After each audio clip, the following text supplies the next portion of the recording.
Bannange bw'oba omanyi nti nno omusajjawo tomuliiko wekka, oli musiraamu toli musiraamu, ebintu kati byakaaye. Abantu kati tebakyaluga bakyala bannaabwe kubalemesa baki basajja. Abantu bakola buli kisoboka, abakazi ennaku zino bakola buli kisoboka okulaba nti babalemesa abasajja. Eno story gye ngenda okusharinga kyatuuse ku mukwano gwange. Yankubidde essimu ekiro ssaawa 6 ogw'ekiro nti munnange gamba bbaawo mujje n'emmotoka eno bitabuse. Twatuuseyo tutyeyo kati kandubaviire ku ntono. Munnange mukwano gwange yali ali awo. Mukwano gwange muwala mufumbo, she's a second wife. This is a true story. Bwate kikutuukangako yiga, bw'otoyagala kuyiga kiyite firimu naye kijja kutuukako. Munaye mukwano gwange ng'afuna ka message kuva ku TikTok nno, I'll share everything, agenda bimpa kuva ku TikTok ng'afuna ka message. Wabula Shafikira bamupiira gonze neesonyiwa. Omanyi omwami wange ayaga nnyo, kati ki ekikusesa wano? Yanzikiriza mbi sharing. Amma kaakati ng'akola ki? Nga afuna message wano ku TikTok. Omuvubuka nga mwegomba nnyo ng'amugamba ndi Saudi Arabia. Ng'era asaba namba ya muwala mukwano gwange nga bagimuwa. Bwe bagimuwadde nga beegamba munnaye, beegamba that was I think months back, twesange muki ku WhatsApp mu kaboksi nga beexchanging numbers nga badda ku WhatsApp okwo. Nga batandika kwogera biki omuvubuka Mwarabu nga ne ka profile picture kuliko bano abasajja b'e Saudi abambadde ebibiri. Nkomye nga mbagamba nga ne ku ka profile kali ate nga ne namba y'e Saudi bulungi nnyo. Kati munnange muno mwe twagala okukolera obwenzi. Kati omukyala oba omuwala oyo nga bakyatinga omusajja nga mubuuza wali okozeko ku hijja? Ko muwala nedda. Wali okozeko ku umra? Nti nedda. Nga mugamba kati ngenda kuwa umra, ngenda kuwa neki ne hijja. Mukazi wattu nga bamubuuza oli mufumbo, of course nga agamba nga bw'omanyi bwe batukwana mu box bulijjo batukwananga. Naffe abakyali waka twagala otukwanako. Bano abasajja batulekawo nnyo ne batwerabira. Kati munnange omuwala agamba siri mufumbo. Ng'omuvubuka amugamba bulijjo nkwegomba kuno ku TikTok, oli muwala mulungi nnyo, oyambala bulungi, oli hijabi, biki ye muntu gwenjagala.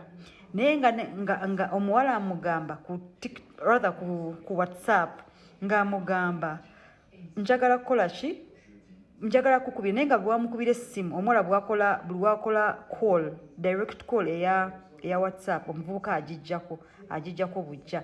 Kati naye ng'omuvubuka recordinga naye nga n'eddoboozi lyennyini lyakoza owulira ddala Omuwarabu atamanyi wadde English agezaako nga ne accent ya Kiwarabu.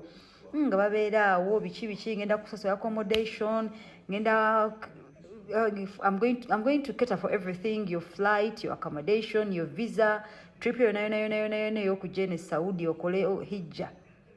Ngenda kukola kingenda biketaringa, you're going to be here for 1 week. Send me your passport, send me biki omwala ng'akola ki? Ngajja. Kaakati omuvubuka bulijjo recording era nga mukingira musajja. Kati munnange omuwala akola ki? Agamba omuvubuka, but I want to do a video call and see you. Omuwala akuba video call. Kati mukwano gwe nganyumiza agamba we yakuba video call by mistake oli n'agikwata. Bwe yagikwata n'amaana agijjamu mangu, n'agijjako mangu. Naye omuwala agamba ninga yalaba oba obusubi bw'e Uganda oba ettaka bate yakifaako. Jjukirayo at some point bw'oba obadde okyatinga n'omuntu ng'obeera nnyo lonely mu bufumbo, ofuna that small attachment n'atabifaako munnange. Kati munnange omuvubuka jjukira amuggyeko biki byonna amugamba ogenda kubeera eno for a week. Omuwala agamba omusajja nja mugamba ngenze ku umra oba hijja, kina ekyo kimu ku bibiri. Kati ng'omusajja tamusaba bifaananyi bya kyama, tamusaba bifaananyi bya kizayituuni eno wansi, tamusaba bifaananyi by'amabeere, tamukozesa video call, simanyi sexy call oba bagikola batya eyo. Naye ng'omuvubuka talabika, naye ng'omuwala yaweereza ebiki ebintu bye. Awo nno we tuli aweereza ebintu bye. Kaakati laba time yo genda kuhijja eno ewedde eno eyakagwa kati abantu ennaku zituuka aŋŋamba Shakira no munne ngenda kukola ki ngenda kuhijja n'ebintu byange bikola ki binatera okuyitamu kati nga mugamba naye gwe abantu bahijja bona abantu balina okugenda kati sawu tekyakola tokyagaba visa abantu bafunye dda visa balina mu kugenda tekyaliyo sawa zina abantu bagenda bugenzi that was bagenda bugenzi ngamba yi biki ono ye weri abimanyi tasobola kumumma visa bikyabisobola nga mugamba weri ati ngamba mwana weri simuganda muwarabu amaseka biki bob visa bazibawa ogenda nga oyagadde notokola hijjayo banokola umrayo nga mugamba okay bwabanga weri munange besti wange bwe yangamba nti nno omuntu weri nange musanyukeko nga mugamba mashallah ogenda kukola kyo ogenda kutuuka ku nnyumba ya Allah akuteremu obwangu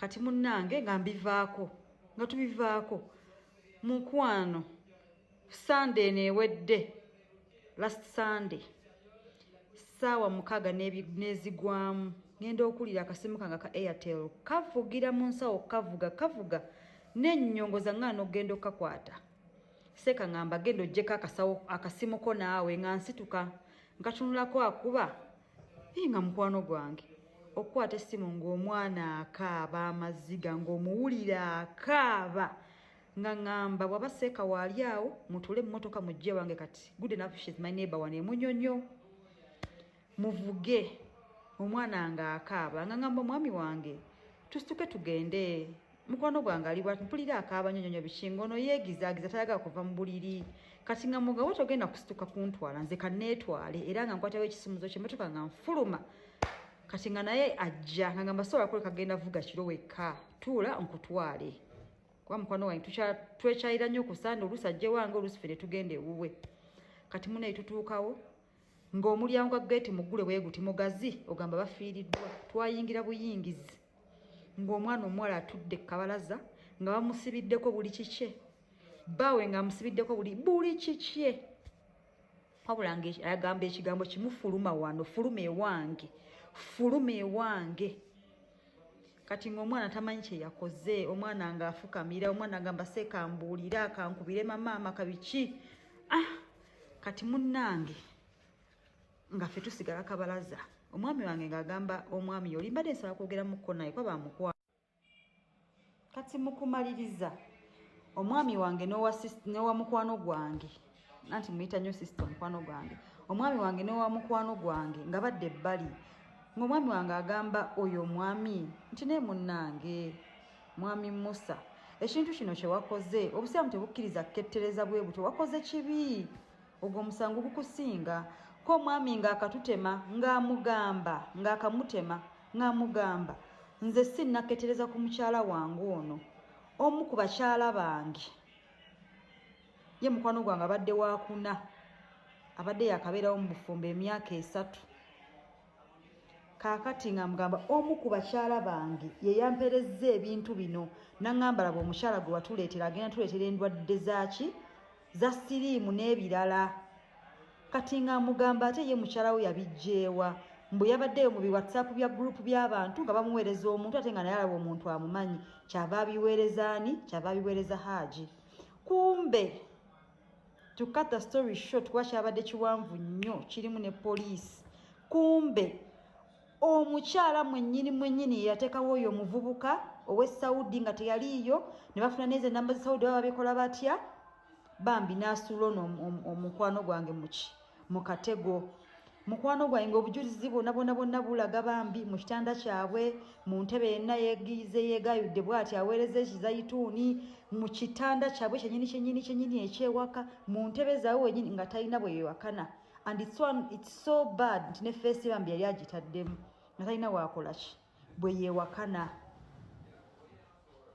okutwaliza awamu abakyala bemufumba nabo abakyala bemuli be bamu ne ku mwami omu Oluganda tebakyabaloga nti mufulume Kaakati bannange tubeere beegendereza nnyo. Abantu tebakyaloga bulozi nti ove ku musajja asimanyi biki. People go through all avenues okulaba nga bakulemesa. Stop peeping. Okulaba nga bakulemesa obufumbo bwo. Bambi omukwano nga badde yakajjayo bwe bityo ebyayonoonese n'amaliriza ng'omusajja amugambye asooka addeko ewaabwe yerowooze and swi obufumbo bwagwereddewo bwe butyo.